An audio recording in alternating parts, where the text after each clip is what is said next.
vou fazer a explicação da semana 3, né, do PET 2, da disciplina, né, de Educação para a Cidadania.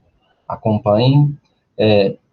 Já pedi, né, anteriormente, né, peço mais uma vez que vocês façam algum comentário na plataforma do Google Sala de Aula ou no próprio YouTube sobre esse vídeo, para que eu saiba, né, para que eu tenha algum feedback de vocês sobre a metodologia utilizada. Conforme vocês já estão acompanhando, né, cada semana do projeto, né, a gente discute um tema.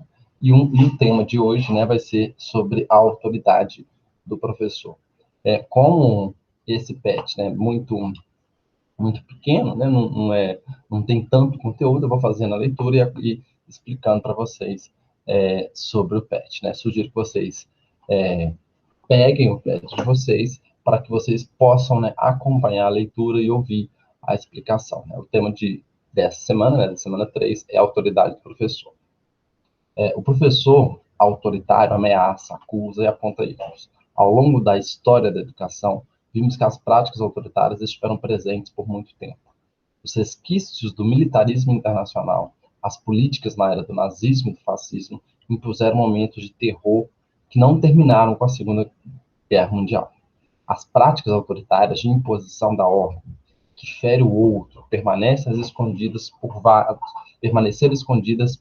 anos, principalmente no âmbito das instituições de ensino. O uso da palmatória, a prática de colocar o aluno ajoelhado sobre grãos de milho e feijão, e as orelhas de burro, são grandes exemplos das práticas autoritárias. Enfim, historicamente, a gente tem um processo educativo de construção, né, do processo de ensino-aprendizagem muito permeado pelo autoritarismo do professor. Felizmente, né, a gente não está nesse contexto mais, mas ainda hoje a gente percebe, na prática, alguns resquícios, né, restos dessas práticas autoritárias. Certamente, ao longo da vida escolar de vocês, infelizmente, já tiveram contato com um professor autoritário. Mas nós vamos perceber que, ao longo desse vídeo, né, autoritarismo é diferente de autoridade. O professor é uma autoridade, né, ele tem uma responsabilidade no contexto educativo, mas ele não deve, né, agir de maneira autoritária. Continuando aí o texto. Contudo, com o processo democrático, as conquistas da educação tomaram novas direções. O autoritarismo perdeu espaço para o diálogo, para as práticas docentes voltadas à boa formação do sujeito, para a aquisição de valores éticos e morais, para a construção do exercício da cidadania. O professor deixou de ser um detentor do saber, o autoritário e poderoso, que dava as instruções, que disseminava os conteúdos escolares, passando a ser o mediador do processo de ensino-aprendizagem, levando práticas inovadoras pautadas na troca de conhecimento. Felizmente, né, pós Segunda Grande Guerra Mundial, começa, né, a se refletir sobre a postura do professor em sala. No mundo ocidental, de maneira geral, né, as democracias, né, elas saíram mais fortalecidas, e a escola também foi um espaço de se questionar esse autoritarismo por parte dos professores. Nos tempos de hoje, né, a educação ela não tem mais essa prática, ela não tem mais esse princípio autoritário, porque o princípio ele é mais democrático, participativo. A gente não entende que somente o professor detém conhecimento. Todos os alunos têm conhecimento, têm saber também. Inclusive essa palavra aluno, existem algumas origens dessa palavra que a palavra aluno seria sem luz. Então o próprio nome já problematiza, né, já indica um pouco como que a educação, lá desde a da Grécia Antiga, e foi permanecendo, né, ao longo do tempo, percebeu o aluno como um desprovido de conhecimento. Hoje não é assim. A gente entende que os saberes, né, que as pessoas trazem consigo também são importantes, né, e eles devem ser valorizados também dentro do espaço escolar. Falar em autoestima é coisa da modernidade. Nas décadas anteriores ao período militar, os estudantes sofriam as sanções do Estado, da família e da escola. Eram tidos como anarquistas, baderneiros, aqueles que se voltavam contra os líderes. Com isso, não eram respeitados em suas ambições enquanto jovens, mas duramente criticados e punidos. Com as mudanças no modelo educacional, a concepção construtivista e socio-interacionista colocadas em prática nas últimas décadas, a escola passou a ser o local onde o sujeito conquista sua identidade, deixa de ser o filho do fulano, mas passa a ser um elemento importante para o grupo. Enfim, nesse processo de transição, né, de uma postura autoritária do professor, né, para uma postura mais plural e de mediador do conhecimento, as famílias também faziam parte desse processo. As famílias, em vários momentos, né, elas reproduziam práticas autoritárias que estavam presentes no contexto escolar. O Estado, a família e a escola viam o jovem, viam o estudante como baderneiro, como alguém que não respeita a ordem, porque no processo, né, de formação do sujeito, ele questiona inúmeras práticas que são postas no contexto social e familiar. Para vocês, né, que viram o vídeo, né, da Projeto de Vida, fica interessante observar essa relação, né? O jovem aqui, ele é formado, né? O jovem, a criança, o sujeito, ele é formado pela família, pela escola, por vários espaços sociais. Mas, em vários momentos, ele questiona esses valores culturais. E, no contexto, né, de uma educação mais autoritária, tanto a família, como o Estado, como a escola, especialmente aí no papel do professor, viam esse jovem como um problema de respeito à ordem. Então, isso passou por um processo de transformação, de transição, melhor dizendo, dessa escola mais autoritária, desse papel autoritário do professor, para um papel mais dialógico, mais mediador. Além disso, essas mudanças sociais tomaram as práticas docentes mais produtivas, mas abertas e voltadas para os interesses dos alunos, da comunidade, pondo em prática discussões acerca de temas políticos, problemas da sociedade, meio ambiente, sexualidade, levando o professor a ser um grande instrutor das dinâmicas da sala de aula. Essa que é a função mais desejada, né? Esse que é o papel desejado de um professor, que ele seja um mediador do conhecimento, que ele dialogue com as necessidades da comunidade escolar em que ele está inserido. E a gente percebe isso através de alguns temas que frequentemente estão presentes em sala de aula. A questão do meio ambiente, da sexualidade, os problemas da sociedade, os problemas políticos, né, os desafios políticos, né, que são imensos no nosso país, fazem parte, né, de temas que estão presentes dentro da escola. Por que esses temas estão presentes? Porque nós estamos abandonando um papel de um professor detentor, né, de que só ele tem conhecimento, e estamos passando a experimentar temas e situações que são pertinentes e importantes na comunidade. E esses temas, os alunos, a própria comunidade também carrega saberes, e ela tem que contribuir também para a construção de conhecimento nesses temas em que ela está afetada. As relações entre professor e aluno ficaram abertas, onde cada um expõe as informações que trazem acerca dos temas abordados, fazendo-se do espaço da sala de aula o verdadeiro ambiente da circulação do conhecimento.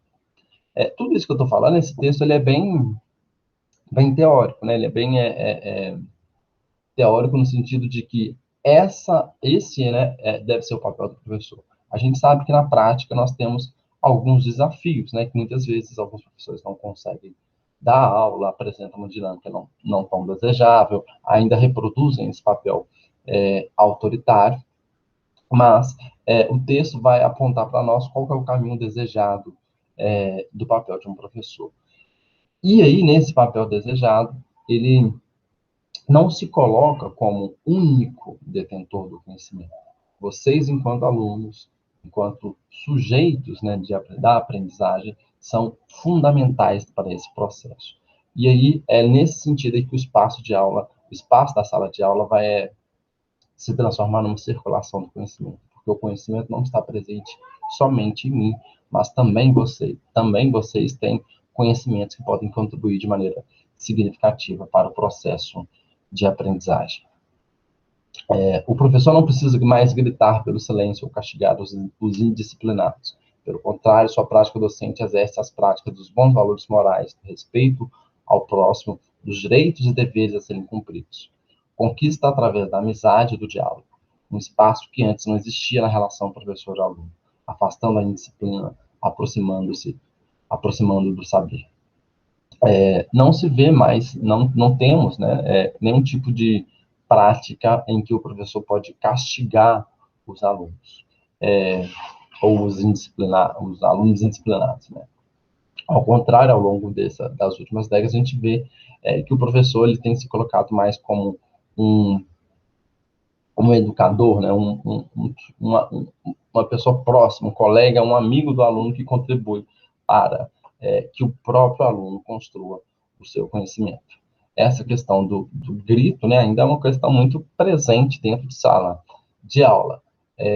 Mas também esses gritos, inúmeras vezes, eles está presente não somente em função de uma prática do professor. Às vezes, o contexto, né, da sala de aula, a bagunça, né, a baderna que os alunos fazem, acaba fazendo com que esse professor utilize, né, dessa forma mais gritada, né, para conseguir se comunicar. Utiliza o grito, né, para poder se comunicar, chamar a atenção dos alunos. Isso, né, espera-se, né, que ao longo do tempo a gente diga, né, que um professor não grita mais em sala de aula. Isso ainda, nós estamos vivendo um processo de transição. Isso ainda é presente, né, no contexto escolar. E vocês, enquanto alunos, né, podem contribuir de maneira significativa para que isso não ocorra, com o silêncio dentro de sala. Não quer dizer que a sala tem que ficar o silêncio absoluto, tem que reinar, vocês ficarem parados, sem fazer nada, só o professor falando. Não é isso, porque senão a gente vai reproduzir novamente a questão de que o professor tem o conhecimento e o aluno não.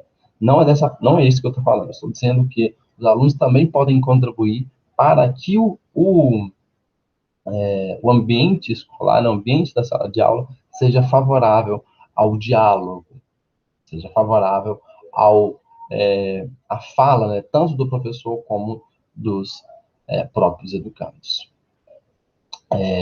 E nada de pensar que o limite não faz parte desse processo, pelo contrário, esse deixou de aparecer pela lei do mais forte, passando a vir como forma de combinados entre o grupo, como regras a serem cumpridas e respeitadas, perdendo seu caráter de imposição que antes fazia os mais críticos não a aceitarem. Nesse processo, né, de transição que a gente está caminhando na educação, né, especialmente no papel do professor, o professor é uma autoridade, ele continua sendo uma autoridade dentro de sala, no sentido de que ele é responsável, né, ele é um dos principais responsáveis pelo processo de ensino-aprendizagem. Ele é responsável por criar situações de aprendizagem para que os educandos consigam aprender. E ele não faz mais isso a partir da lei do mais forte. Ele faz isso através de conversas com os educandos, né, de regras, de combinados que são necessárias para o ambiente escolar. Vocês do nono ano também já viram, né? Foi na semana passada, né? Sobre regras, né, o quanto que as regras são importantes e fundamentais no processo de construção do sujeito, né, nos espaços em que ele circula, é necessário ter regras. Então, na relação está aí direto, né? Como que é fundamental que as regras, que os combinados existam para que haja um ambiente tranquilo dentro de sala. Continuando aí. Hoje, obtém-se bons resultados em razão do exercício da liberdade consciente, apontando que esta é a melhor forma de se atingir os objetivos do trabalho pedagógico. Com isso, mobiliza-se o grupo pelo desejo de vencer as etapas e conquistar sucesso. Isso, né, que nós professores pretendemos, isso que eu pessoalmente gosto, né, de contribuir para que os alunos conquistem, almejem seus objetivos, né, conquistem o sucesso do qual eles almejam. E a gente faz isso através, né, de um processo chamado de liberdade consciente. Você é livre. Vocês, enquanto estudantes, são livres para fazerem escolhas. E espera-se, né, que vocês escolham, né, o conhecimento. O conhecimento transforma, liberta nós, enquanto seres, enquanto sociedade. Um forte abraço para todos vocês. Até mais. Até a próxima.